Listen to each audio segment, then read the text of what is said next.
Bom dia, rapazes, meninos. Que beleza. Bom, né? A gente ser chamado de menino, né? Nossa, com certeza. Tudo Bom bem? dia, Tudo bom bem? dia, Aquela Fred. renovada, né? No ânimo. Bom dia, Fred. Bom dia, Rafael Bergman. Bom dia, Ali. Bom dia, Gabriele Tricani, onde quer que você esteja do mundo. Bom, tudo bom, Fred? Tudo bem. E aí, quais as novidades da semana? Então, Teve notícia, hein? Teve algumas notícias, mas eu acho que a mais impactante, que ninguém está dando muita atenção aqui no município, são com relação aos apartamentos de HIS, que o Airbnb resolveu dar uma brecada na parte de locação de estúdios populares, que deveria ser uma habitação de interesse social, deveria servir para pessoas que não têm o seu primeiro imóvel e que têm uma renda bem baixa, mas as construtoras montaram aí uma máfia na cidade de São Paulo e está muito difícil de conseguir com que as pessoas que ganham pouco, que têm o direito de ter uma habitação de interesse social, que é a HIS, ou uma habitação de moradia popular, que é a HMP, possam adquirir o seu primeiro imóvel. Acabou virando investimento, entrou no mercado imobiliário aí como uma possibilidade de investimento, e gente que tem muita grana está investindo dinheiro nisso e está fazendo de uma forma que é criminosa, né, Rafael? Bom dia a todos. Bom dia. Bom dia, Maurício. De fato, a gente está falando de um escândalo que pode ser o maior crime de estelionato urbanístico de São Paulo. Estamos falando de quase 1 bilhão, né, de desvio de recursos que não foram arrecadados pela prefeitura. Ou seja, a prefeitura criou um programa, né, de habitação social. Em 2021, são 675 mil imóveis. E no final, o que aconteceu? Esses imóveis acabaram na mão de investidores e não, de fato, no seu público-alvo, que são pessoas de baixa renda, de 0 até 10 salários mínimos.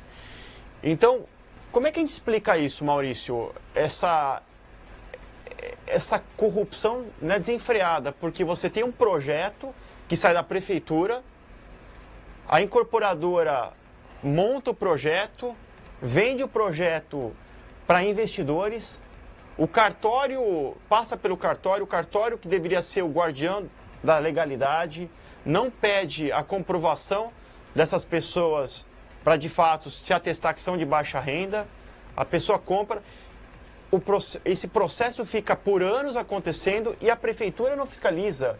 Então eu falo, né, que ele rouba mais faz, piorou ainda mais, rouba e não entrega nada.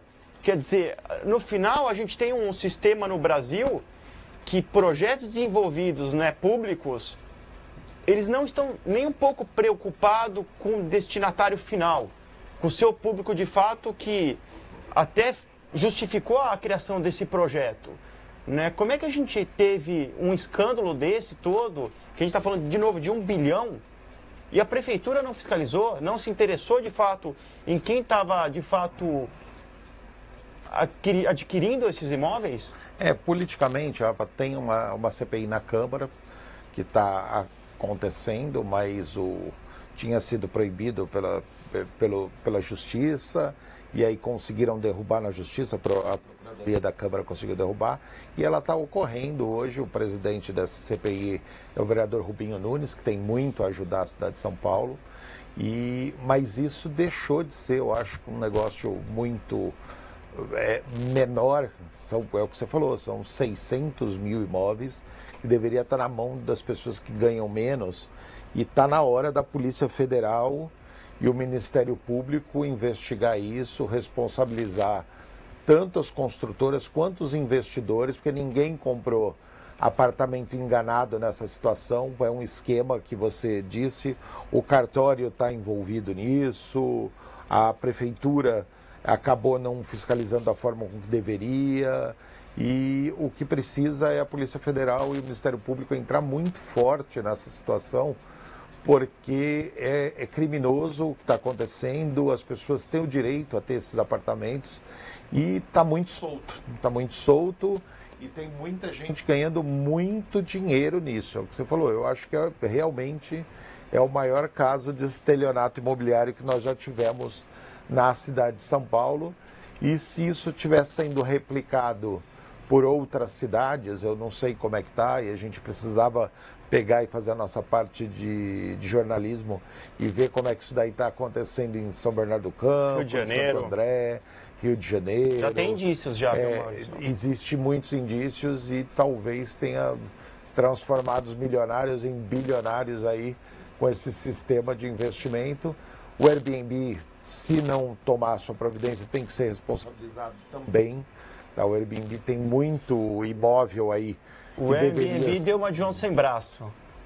Porque... Ele falou assim, se me comunicarem oficialmente, eu peço para que não possam mais alugar. Com relação a isso, o prefeito Ricardo Nunes já fez... mandou a lista. No mesmo dia do depoimento do pessoal do Airbnb, o Ricardo Nunes, prefeito, mandou a lista. Quando o Airbnb fingiu que não era com ele, o prefeito Ricardo Nunes já mandou a lista. Tem muitos imóveis, não só os novos de interesse social, como imóveis antigos de Coab, do BNH, de CDHU, que estão servindo como Airbnb. Se estiver num local diferenciado do centro expandido, o pessoal aluga para quem está vindo em feiras, reuniões, para quem está passando aqui por São Paulo para ir para outros destinos, e o pessoal está deixando de parar em hotéis e está pegando essas linhas do Airbnb, que a Receita Federal precisava tomar conta também, porque está sendo uma fonte de renda muito, muito grande para os proprietários desse imóvel. Eu duvido que isso daí está sendo recolhido pelo imposto de renda, e o que está acontecendo com esse valor aí. De novo, o que me preocupa muito, Maurício, é como é que um projeto nasce, né, para um destino, né, que realmente são as moradias populares, pessoas que realmente precisam, não têm a sua casa, não têm o seu lar. Aí se cria um grande projeto na cidade, né, de 675 mil imóveis. Isso desde 2021, estamos falando aí, estamos em 2026, né, a gente está falando aí de 5 anos que o projeto ficou, né, andando. E como é que a prefeitura não teve a preocupação, de fato, de checar na ponta, de fato, o benefício que estava gerando para as pessoas? Porque você tem um projeto maravilhoso para entregar para pessoas de baixa renda, deixa o negócio rodando por anos e não tem a preocupação nenhuma do destinatário final, que foi justamente o motivo da criação do próprio projeto. Como é que ninguém verifica isso? Né? Como é que, de fato, houve aí uma grande arquitetura, né, de corrupção? De novo, incorporadora, cartório, prefeitura e o comprador, todo mundo envolvido nesse grande escândalo. Estamos falando de novo de R$1 bilhão, né? Ainda bem que houve de fato, né, o apontamento de irregularidade, se instalou uma CPI para verificar a situação, já foram, né, identificados 90 mil imóveis irregulares. Agora também tem a questão, quem comprou vai ficar com o mico na mão, de certa forma, né? Porque a prefeitura vai ter que exigir esse imóvel de volta, ou que esse imóvel seja, né, alugado em contratos longos, respeitando a tabela de 30%, né, da remuneração da família. Se a gente está falando de famílias, né, de 0 até 10 salários mínimos, com certeza a condição vai ficar inviável para quem investiu, mas esse investidor, de certa forma, também foi um criminoso, porque ele sabia que estava comprando um imóvel destinado a uma questão popular social. Fred, vamos fazer a nossa parte jornalística aqui. Vamos lá. Peguei meu aplicativo do Airbnb, coloquei acomodações em Vila Madalena. Opa! Tá? Do dia 22 ao dia 23 de abril. Tem mais de 1.000 acomodações no Airbnb. O primeiro é um apartamento que é um estúdio aconchegante na Vila Madalena, com 1 quarto e uma cama, a R$ 514 a diária. Outro apartamento com estilo de Vila Madalena, em Perdizes, 1 quarto, uma cama, R$ 470. Apartamento estúdio aconchegante Faria Lima, R$ 491. Estúdio Novo Metrô Vila Madalena, 1 quarto, uma cama, R$ 525. Estúdio Metrô tem mais de 1.000 anúncios de estúdios na região próxima à Vila Madalena, que é uma região que concentra muitos estúdios. Sim. Maurício, posso fazer também um adendo aí dentro disso? A coincidência é tão grande que a oferta das plataformas do Airbnb aumentou em 470% justamente quando foi implementado o programa da prefeitura. Então não é uma coincidência, né? A oferta aumentou porque exatamente os estúdios que foram, né, construídos para ter um destino popular social foi para a mão do investidor e colocou na plataforma. Então vamos lá, alerta, a Airbnb não saiu da plataforma, muitos dos estúdios, desses 1.000 precisa ver quantos estão de interesse social e a gente precisa saber muito e ter transparência nesse tipo de coisa. O Airbnb não só tem que receber lista e descredenciar os apartamentos, como ela tem que receber lista, descredenciar e denunciar quem estava anunciando com o Airbnb.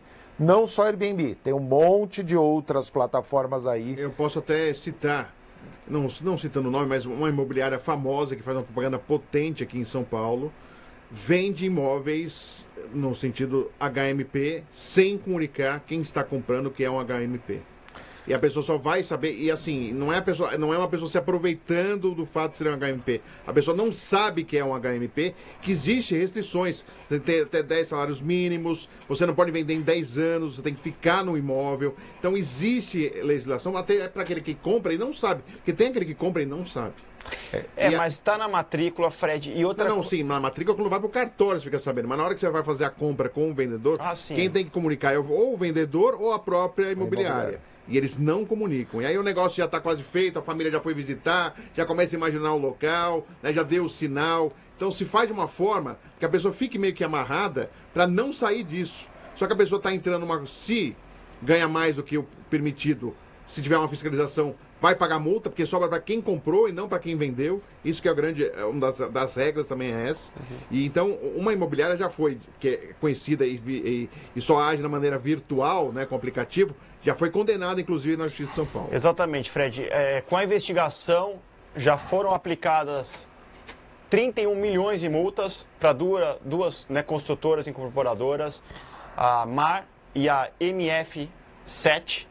Né? Então a gente já está falando aí de multas de 31 milhões, mas isso é muito pequeno perto de 1 bilhão que a prefeitura não arrecadou com os projetos, com os incentivos fiscais, que as incorporadoras aproveitaram a situação. Né? Então, de novo, é muito triste ver esse projeto, né, no final virar puramente corrupção. Né? Nada foi entregue para o seu público-alvo. E para a gente não, para as pessoas não falarem, mas você publicou estúdio na Vila Madalena, que é um local de classe AB e pode não ser, acabei de colocar em Itaquera, tem estúdio próximo ao Shopping Metrô Itaquera, de 1 quarto e uma cama de casal, estúdio adaptado para PCD no apartamento na Penha, próximo ao estádio do Corinthians, Aricanduva. O Airbnb está com todos os anúncios, deixa eu ver quantos, mais de 1.000 acomodações em Itaquera também. Tá? E estúdio em Itaquera não dá para estar no Airbnb. Tá? Não vamos ser... não vamos fazer um negócio diferente aqui, mas em todos os locais. Se você colocar estúdio ou você colocar o bairro e colocar que é para uma pessoa e uma diária, vai aparecer em todos os lugares de São Paulo. Então, Airbnb, o que você se propôs a fazer não foi feito e você precisa tomar conta do que precisa acontecer aí e tirar isso tudo da sua plataforma. E cabe também os órgãos da prefeitura fiscalizar exatamente que não está sendo retirado. Foi feito já um pedido formal para a retirada e não aconteceu. A Secretaria da Fazenda do município podia estar fiscalizando e fazendo as pesquisas, como a gente fez aqui na Guardiã da Notícia, ao vivo, para que você consiga descobrir onde está o erro e onde está o crime. Inclusive, a Airbnb já participou da CPI, foi né, realmente apresentando suas justificativas. O Booking também vai ser chamado, então outras plataformas grandes. Mas, de novo, né, assim, é muito triste o dinheiro já rodou bastante já, né? Estão sendo chamados agora, mas o que já rodou de dinheiro, né? Só o que já foi alugado já deve já deve dar para comprar vários outros estúdios por aí pela cidade de São Paulo. Vamos passar para o nosso segundo assunto, que agora é coisa boa para a cidade de São Paulo. Coisa limpa. Que são os novos ônibus elétricos para o meio ambiente, que começaram a circular na cidade de São Paulo. 110 novos ônibus, o prefeito está indo com o complemento. É muito difícil por causa da instalação das estações de carregamento que tem que ter nas garagens, mas está indo aos poucos e os ônibus que fazem bem para o meio ambiente estão começando aí, né, Rafael? Você que tem os dados. Legal, Maurício. Sim, o projeto de ônibus elétrico, né, é fantástico. A gente está falando de diminuição da poluição. Um ônibus a diesel, ele libera por ano 90 toneladas de CO2. Então, com certeza isso tem um impacto, né? Ainda mais, a gente está falando de São Paulo. A frota de São Paulo são 13.400 ônibus. É muito ônibus. O projeto Frota Limpa, né? Ele está previsto para a gente ter 100% até 2038. 2028 a gente já deveria ter 50% da frota já, né, limpa. Só que a realidade mostra que a gente está muito longe da meta. Hoje São Paulo tem 1.259 ônibus, né, da frota limpa. Estamos falando de ônibus elétricos e trólebus. Mas a meta já para 2024 era de 2.600. E aí você colocou também um outro grande ponto, Maurício. Qual que é o problema também de tudo isso? Energia. E a gente cai de novo na Enel. A nossa Enel, que dá tanta dor de cabeça, né? Então, se a gente for ter uma frota 100% elétrica, isso envolve investimentos bilionários, porque a quantidade de energia para estar sustentando, né, e de novo recarregando esses ônibus é praticamente uma mini cidade dentro de São Paulo, que já é gigante.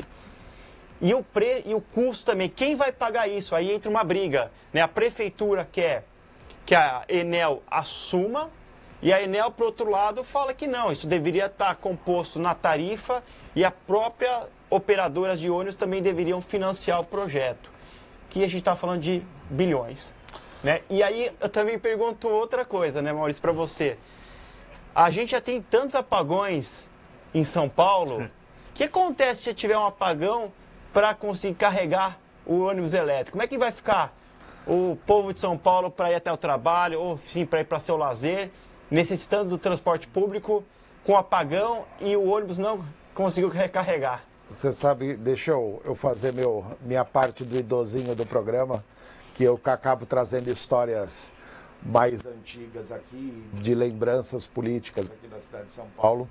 Uma coisa que vocês não sabem, a primeira tentativa de ônibus com energia limpa que foi colocada em São Paulo foi em 1982, com o prefeito, que eu tive a honra de trabalhar com ele por 14 anos como deputado, que foi o deputado Antônio Salim Curiati, que ele era prefeito de São Paulo à época, e ele apresentou à população de São Paulo o primeiro ônibus com energia limpa, que ele andava com gás metano. Foi uma tiração de sarro total com relação à imprensa, aos órgãos de fiscalização.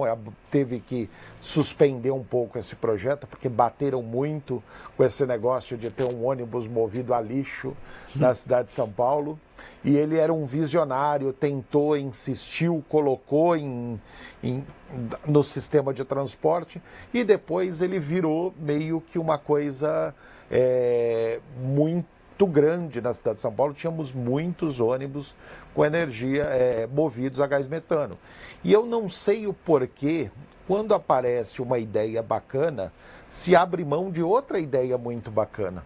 Podia, além dos ônibus elétricos, podia estar aumentando também os ônibus a gás metano que estavam andando em São Paulo, e tinham muitos.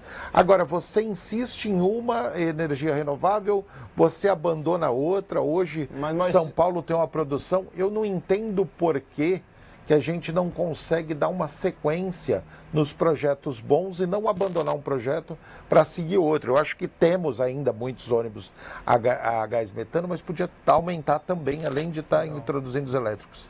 Legal, Maurício, você trouxe um dado realmente importante, porque o ônibus, né, com combustível biometano, inclusive está na estratégia do Ricardo Nunes para tentar alcançar as metas da frota 100% limpa. Então, como, né, o ônibus elétrico tem grandes desafios aí na estrutura, né, de energia, porque o custo também das garagens, de se montar as garagens preparadas, de novo, estamos falando de bilhões. Mais ou menos, Rafael, mais ou menos. Mas fala dos geradores, mais, muita mais energia. ou menos, porque os terrenos das garagens, a maioria são todos públicos e cedidos, não tem nenhuma cooperativa, nenhuma empresa que compra um terreno e gasta bilhões para poder montar a sua garagem. Eu mesmo, quando fui subprefeito de Itaquera, eu cedi algumas áreas para ser ponto final de ônibus e uma série de coisas. Tem, lógico, garagens em terrenos particulares, mas a maioria dos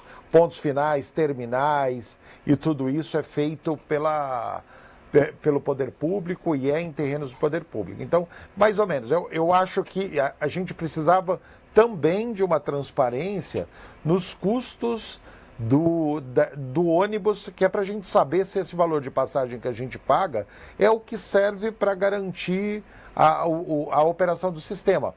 Porque isso tudo sempre foi muito escuso, e aí volta e meia tem assassinato dentro do sistema, e briga no sindicato, e tem, há umas 2, 3 semanas aqui, a gente estava noticiando a depredação do Parque Dom Pedro por causa de um pessoal falando em greve de ônibus. Então isso sempre foi muito nebuloso na cidade de São Paulo, e a gente precisava saber quanto custa o nosso sistema de transporte. É interessante, né?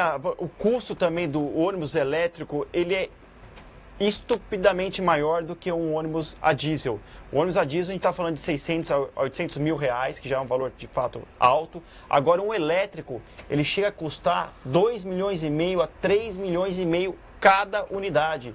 Isso é muito dinheiro. É por isso que a prefeitura paga muito subsídio e é por isso que tem muito subsídio para compra desse tipo de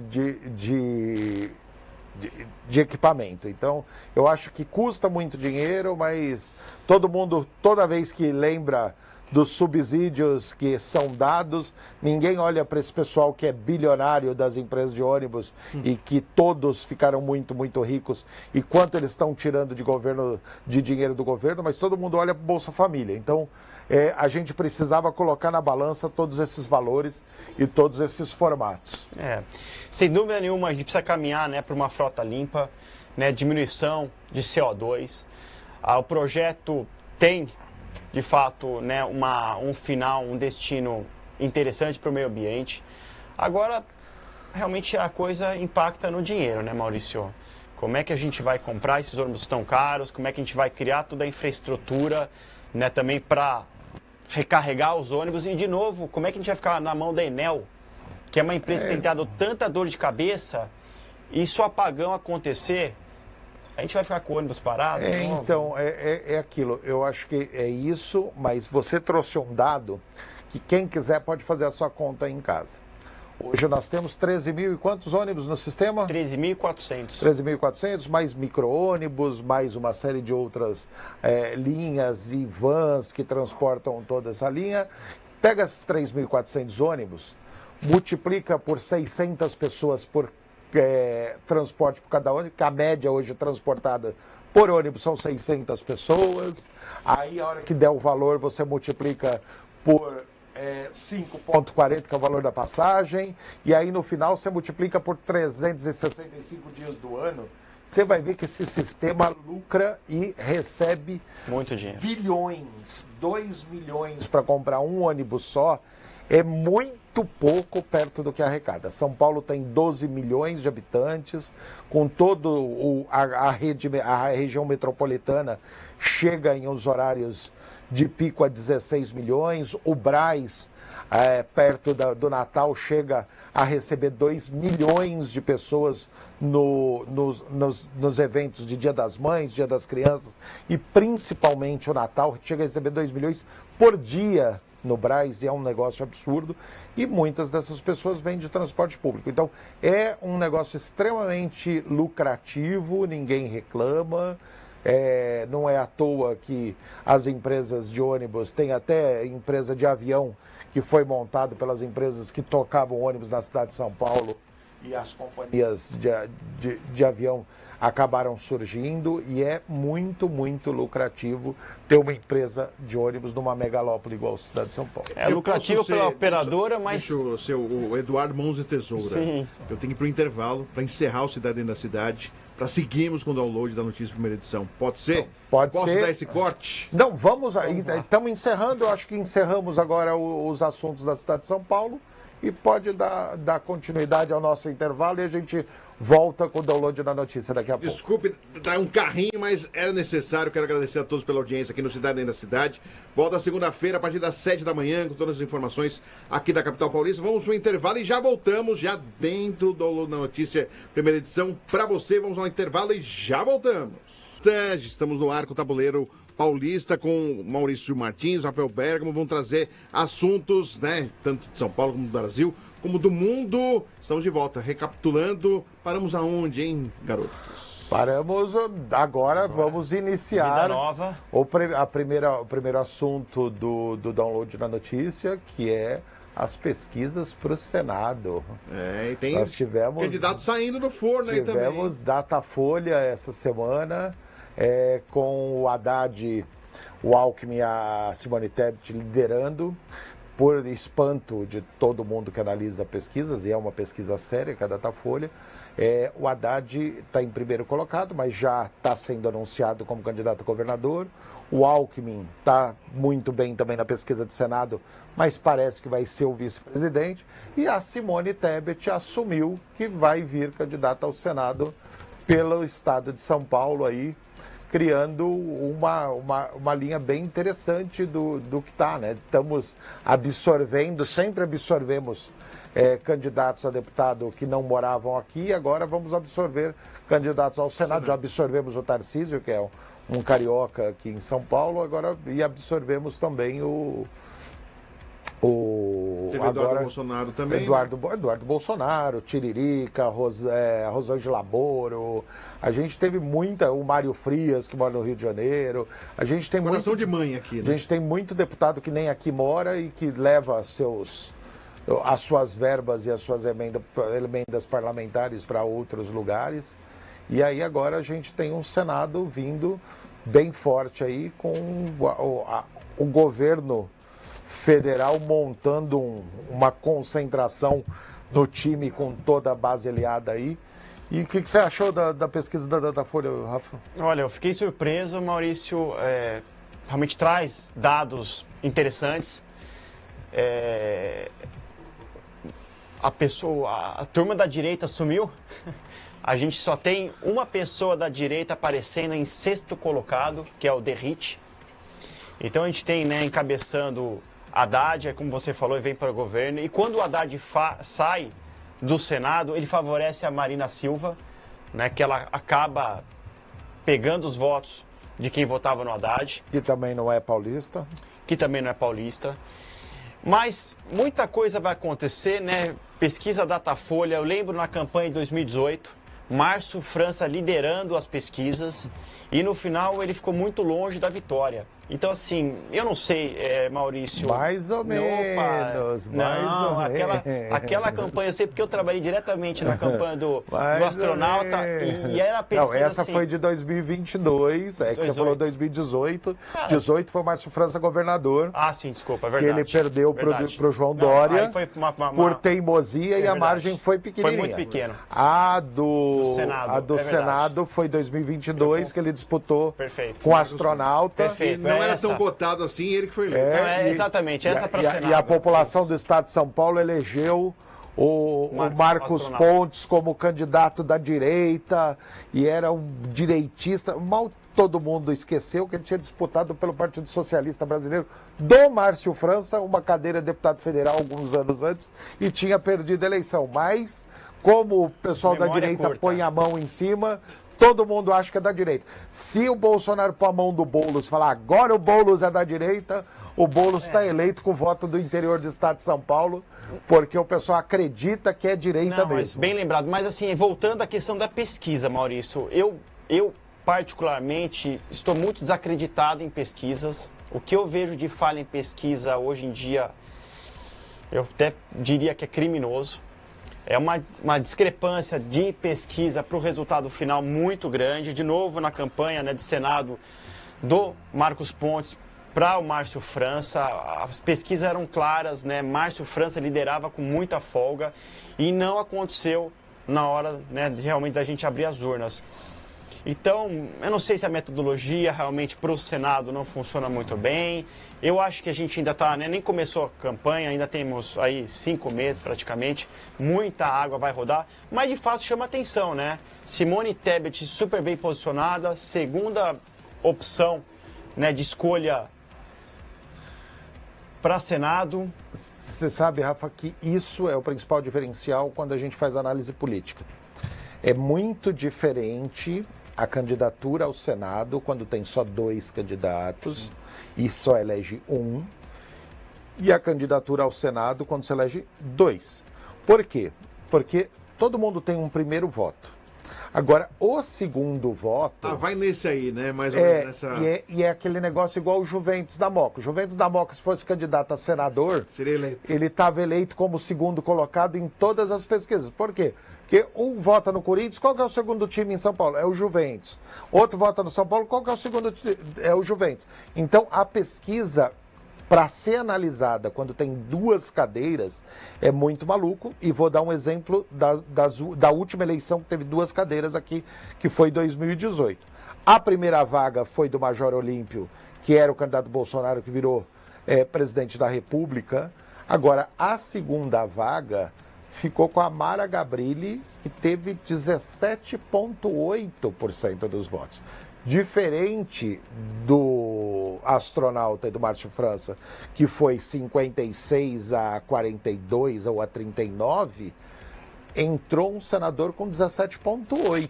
Baixo. Então, por quê? Porque o segundo voto espalhou e diluiu, e quem teve menos de 1/5 dos votos da população de São Paulo acabou virando senador. Então, a gente precisa analisar direitinho, porque essa chapa, se a esquerda lançar só 2 candidatos, ela tem muita chance de emplacar um, do que a direita, que vai lançar meia dúzia de candidatos. Então, a grande estratégia para o Senado, quando tem 2 cadeiras, é quem vai lançar menos candidatos para não diluir no segundo voto. Agora, me chamou a atenção isso, né, Maurício? Por que a direita ficou tão mal nas pesquisas? Porque ela dilui muito.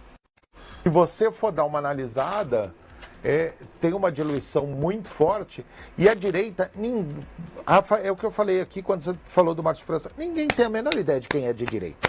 Aliás, as pessoas que se apresentam de direita não são. Então, quem o Bolsonaro, ou o Eduardo Bolsonaro, ou o Flávio, apontar e falar, este é de direita, pode ser o Boulos, ele vai ganhar como sendo de direita.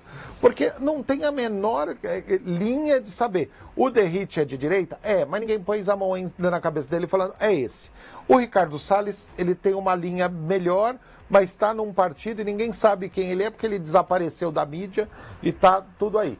Já falei, o Derrite é muito ruim de fala, o Ricardo Salles é muito melhor que ele. Agora, o Cezinha do Madureira, que era do PSD e que parece que está indo para o PL, é o principal nome da direita para ganhar um Senado hoje, porque concentra as igrejas evangélicas e nunca apareceu numa pesquisa. Então, tem muita gente aí que vai despontar e a gente vai saber. É possível que saia e que se eleja um da esquerda e um da direita. Agora, se a esquerda der uma balançada entre alguém do centro ou do Kassab ou de alguém, e se a direita der uma balançada entre alguém do centro ou do União Brasil ou do Kassab ou de alguém. O lançamento do Pablo Marçal semana passada, acho que foi a base disso. Eu acho que o Pablo Marçal pode virar senador por São Paulo, ele realmente é alguém de extrema direita, completamente maluco e alucinado, mas é capaz de se eleger sem a mão abençoada da família Bolsonaro na testa. Muita água para correr ainda, Maurício, como você colocou. ainda, né, não estão oficialmente declarados os candidatos. Então vamos ver o que vai acontecer, né? Vamos acompanhar, a gente sempre vai trazer as notícias aqui para a gente estar bem informado. É isso. Bom, já informamos o Senado, vamos agora para a nossa segunda pauta, que é a inteligência artificial. Mas antes de entrar nessa pauta, eu queria só parabenizar uma das pessoas que esteve aqui no nosso painel na segunda-feira, que é a Mônica Mandage, do Instituto Conhecimento para Todos. Ela teve numa entrevista aqui e ontem deu início ao projeto junto ao Ministério das Mulheres de empoderamento feminino, trabalhando com mulheres em situação de vulnerabilidade, trabalhando com mulheres que precisam se ter uma autonomia financeira. Ontem teve a primeira turma no Instituto Carisma ali em Osasco. Todo esse trabalho é graças a uma emenda do deputado delegado da Cunha e teve todo o início do trabalho ontem lá em Osasco e vai correr a cidade de São Paulo toda, a Grande São Paulo em alguns locais. E está todo mundo de parabéns, a Mônica está de parabéns, a Ivana, a Adriana, a Camila, a Maria Clara, a Regiane, a Laura, todo mundo que está participando aí, todas as mulheres participantes desse projeto, eu acho muito importante e vão dar uma cara e uma possibilidade para que as mulheres possam ter mais segurança. E na Semana da Mulher foi bem legal e a gente discutiu isso na segunda-feira e a gente só tem que dar os parabéns aí da Guardiã da Notícia para esse projeto tão importante que chama Empodera Elas. Agora vamos lá para o nosso segundo assunto, que é o TSE aprovou o uso de inteligência artificial nas eleições e é uma coisa que está movimentando o mundo todo e a gente precisa saber muito bem quem vai votar, porque a gente corre o risco de votar ou não votar numa pessoa porque ela está falando alguma coisa que ela nunca disse ali, né, Rafael? É verdade. Hoje a inteligência artificial não tem como se pensar em comunicação sem o uso dela. Mas é claro que existem regras, existem, né, questões éticas, morais do uso. O TSE proibiu, claro, a deepfake. O que é deepfake? É você construir, né, um material que você induza o eleitor ao erro e também à interpretação. Ele não sabe se realmente é verdade ou é mentira. A deepfake é uma sofisticação tão grande que você consegue manipular pessoas, né, como se fosse uma realidade. A pessoa falando, né, mas não é a pessoa. Aliás, eu vi na sua rede social, você fez uma brincadeira assim com inteligência artificial. Perfeito. Falando sobre isso e denunciando isso, que eu achei bem interessante. Parabéns. E entra exatamente nessa questão, Maurício. Uma das regras, toda IA vai ter que ter a marca d'água. E foi até essa enquete que eu fiz. Você quer saber se o conteúdo, quando você assiste, é IA ou não? E o TSE, nessa campanha, fez que a identificação é obrigatória. Você vai ter que ter uma marca d'água ou no rótulo dizendo que aquele conteúdo é IA.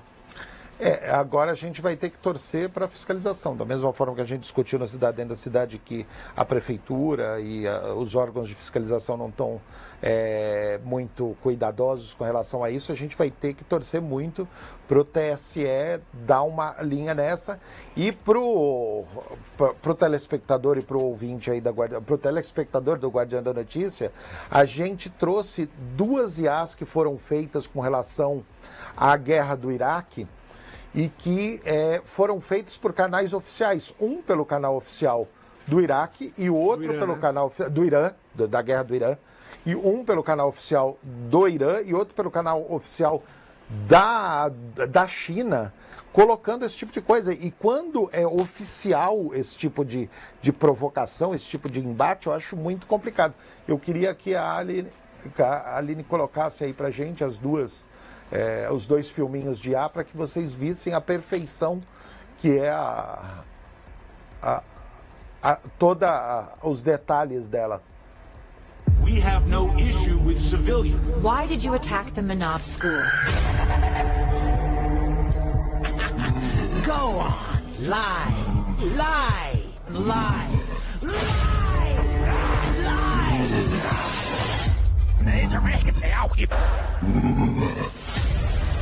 We didn't hit the Manab school. America doesn't have Tomahawk missiles at all.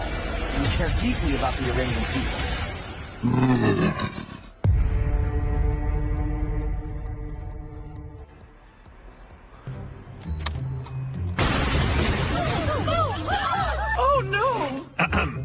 Let me keep everyone safe. Sounds great. Maybe not. Now, there we go. Relax. Sometimes security comes with a little control. Bom, tá aí. A primeira pombinha que comemorou deve ser o presidente da Argentina. O Milei. É o Milei. E a gente, bom, tá aí a perfeição da inteligência artificial e da riqueza de detalhes é uma coisa muito, muito complicada. As deepfakes também estão com uma riqueza de detalhes muito, muito embaçadas aí para a gente poder fazer uma análise. O timbre da voz que assusta, né? Isso, há algum tempo a gente comentou aqui, o próprio Trump colocou na rede social dele, depois culpou o estagiário porque soltou um filminho de inteligência artificial que colocava o Obama e a esposa em corpos de macacos, que foi um negócio nojento. É preconceituoso, eu acho que aí passa do Trump. ponto, né? E tudo isso está sendo feito com inteligência artificial. Então, para você saber na campanha se aquilo ali está sendo feito mesmo ou se não vai acontecer, porque o cara de repente pode ficar só atrás de um computador fazendo coisa que viraliza e não sair para a campanha, não ter proposta nenhuma e ser uma coisa horrorosa quando assumir seu mandato. E a gente está cada vez mais suscetível a esse tipo de candidato, a esse tipo de comunicação. Eu acho que já todo mundo, já não, vai demorar ainda umas 2, 3 campanhas para todo mundo acostumar, mas tá perigoso, não tá? O que eu acho, Maurício, eu acho assim, o Brasil vai ser o primeiro país com uma regulamentação do IA em campanha no mundo, então isso é positivo. Eu acho que o IA, ele é um recurso que chegou para ficar, não tem como imaginar a comunicação sem IA. O que eu acho que realmente é a questão do uso, é claro que se você usar um IA para fazer preconceito, para você tentar enganar o eleitor, né, simulando uma realidade totalmente falsa, isso é ilegal, é proibido, mas a criatividade é sensacional. Mesmo esses vídeos que a gente viu, eles são claramente IA. Então você não tem uma manipulação do usuário para ele falar, mas isso é verdade ou não. É claro, não existe, né, gaivota que fala, não existe aqueles desenhos. Então fica claro para o leitor, e a sátira sempre existiu. O que a gente não pode é ter censura de crítica, né, então, de fatos. Isso me preocupa e eu vou encerrar minha participação só com esse comentário para que depois fique tudo o resto na sua mão, que é o seguinte: nosso lead ali da nossa chamada do GC está escrito: chatbots não podem recomendar candidatos e responsabilidade é do autor. Realmente, se eu colocar uma matéria de IA ou se eu usar um chatbot para distribuir em todos os WhatsApps para dizer que eu sou legal e que eu mereço ser eleito e isso viralizar, eu posso ser responsabilizado por isso e o TSE vai caçar a minha candidatura, o meu mandato e vai me impedir de assumir, eu vou você paga uma multa. Todo mundo já se ligou nisso.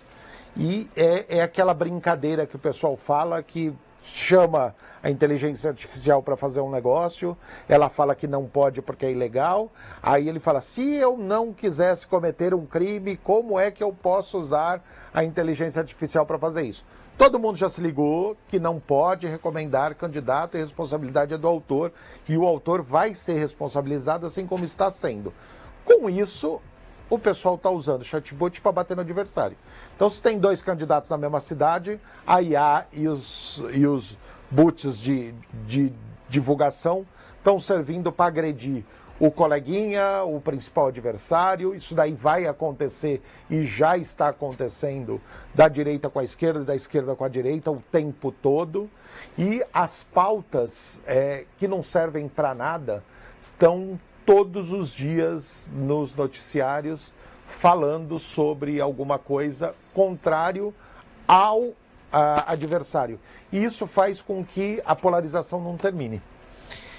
Maurício, a gente tem algumas questões, né? O ChatGPT, o Gemini, enfim, o Claude, eles não podem indicar candidato. Você não pode chegar lá para o ChatGPT e falar, qual que é o melhor candidato para São Paulo? Não pode. E eu acho, claro, isso é uma norma, né, positiva, porque a plataforma vai decidir o voto. Aí realmente eu acho que afronta muito a democracia. Então isso está proibido, achei que é uma determinação legal.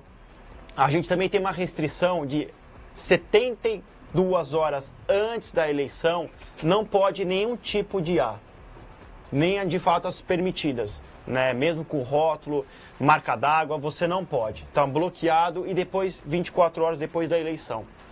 Patrocínio também, que é uma coisa importante. Hoje, conteúdos são patrocinados. A plataforma, né, Facebook, Instagram, né, TikTok, todas as plataformas são produtos. Se você entrega só o que ela quer. Você entrega só o que ela quer e, claro, a parte orgânica de entrega de um perfil é menos de 2%. Então você precisa patrocinar de fato hoje para o seu conteúdo chegar até para a sua base. Só que isso está proibido 48 horas antes da campanha e 24 horas depois. Então o patrocínio é proibido nesse momento, né? Mas enfim, durante a campanha é claro que pode, claro, também respeitando, né, o poder, né, aquisitivo de verba. Você não pode fazer uma campanha gastando milhões em patrocínio, porque, claro, fica injusto também. Como é que um candidato consegue gastar tanto dinheiro, né, praticamente monopolizando a rede, e um outro não tem condições financeiras para isso? Então, também existe a regra do bom senso, o que realmente é permitido de gasto de verba. Mas, de novo, Maurício, eu acho que o IA vai ser muito explorado. Eu acho que é, de novo, um recurso que chegou para ficar.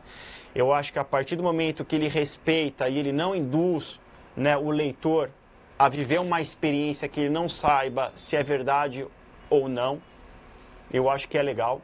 Então, de novo, a sátira sempre existiu. Agora ela é mais sofisticada, né? Numa TV, num filme, era uma animação.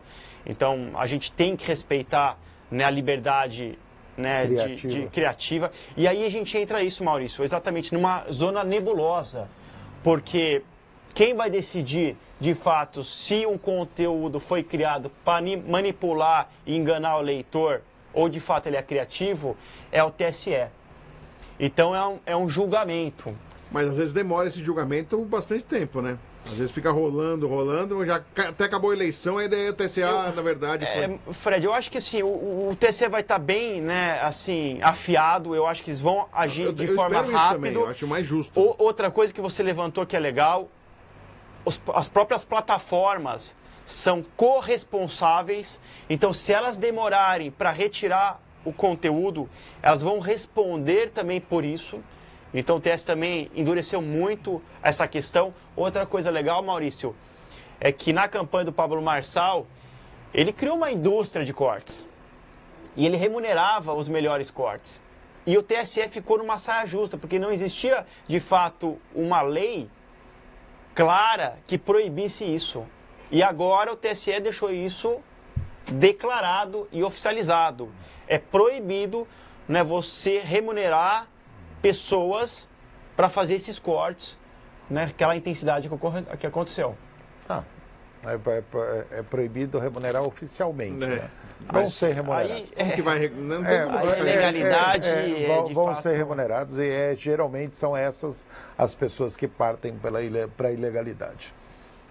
Mas essa vai ser uma campanha interessante, de novo, né? Vamos ver como é que o IA vai se comportar. Eu acho que a tecnologia, de novo, chegou para ficar, mas a gente tem que respeitar, de fato, né, o uso correto e criativo e não a manipulação. Vamos ver os tiozão dos Zaps aí como funcionar, né? Porque nessa hora também, né? Não só os tiozão do Zap. Eu acho que o tiozão do Zap estão num lado e tem a molecada do outro. Sim. E isso daí tá uma guerra de narrativa e uma guerra de possibilidades, mas... E é o que temos. E essa coisa do WhatsApp é tão perigoso, né? Porque você fala, né? Mas, então, o adversário, ele pode usar isso na má fé. Ele cria um conteúdo teoricamente positivo de um candidato, dispara pela plataforma para, de fato, condenar o seu adversário. Então, é uma coisa, assim, que realmente preocupante e complexa de avaliar. Que a gente vai ter que se adaptar a isso. Bom, encerramos nossa participação. Suas considerações finais. Bom final de semana a todos, até sexta-feira que vem. E agora as considerações finais de Rafael Bergamo. Vou pegar o gancho que você falou, até que eu tinha havia publicado na minha rede. Você sempre gostaria de saber se um conteúdo é IA, Sim ou não? Você gostaria, quando você assiste um conteúdo, porque hoje a gente vê videoclipes, você vê, né, as pessoas falando, se divertindo, e aquilo ali pode ser de fato totalmente criado. Mas você realmente acha que deveria ser uma regra oficial geral ou de fato, para mim tanto faz? Rafael, eu sou velho, eu tenho umas IAs que eu até quero acreditar que é verdade, que conforta meu coração, eu assisto ali, eu acho tão bonito, deixa aí, se não foi IA, eu até acredito que aquilo é verdade. E você, Fred? Não, eu gostaria que tivesse sido toda postagem de IA ser avisado que é IA. Eu acho que seria importante. Transparência. Transparência, e a gente está lidando, a gente tem uma acesso à informação que muitos não têm. Eu acho que é importante que todas as pessoas sejam informadas que é IA. Outro dia fizeram uma pegadinha comigo em casa, colocaram minha filha abraçada com um moço que não existia. Eu olhei e falei, de onde saiu esse moço? E era IA. Um dos virais de TikTok são atores famosos, séries antigas ou já falecidos se abraçando aí, como estava naquela época, como estavam essa eu nesse gosto. momento. Esse é um dos virais que está acontecendo. Essa eu queria acreditar. Dá Parece movimento muito real, pra... né? Perfeito, Muito perfeito. Você realmente acredita que aquilo ali está acontecendo e é exatamente isso que vai ser proibido nas eleições. Ótimo. Para as nossas finalizações. É isso, queria desejar um bom final de semana, pessoal. né? É isso, gente. E até sexta-feira que vem. É isso. Até sexta-feira que vem com mais Tabuleiro Paulista, trazendo todas as informações do Cidadania Cidade e também já aqui no Download da Notícia, primeira edição. A gente vai para um rápido intervalo e já voltamos com todo o noticiário de São Paulo, do Brasil e do mundo para você. Já retornamos nesse momento, 9h35 em São Paulo.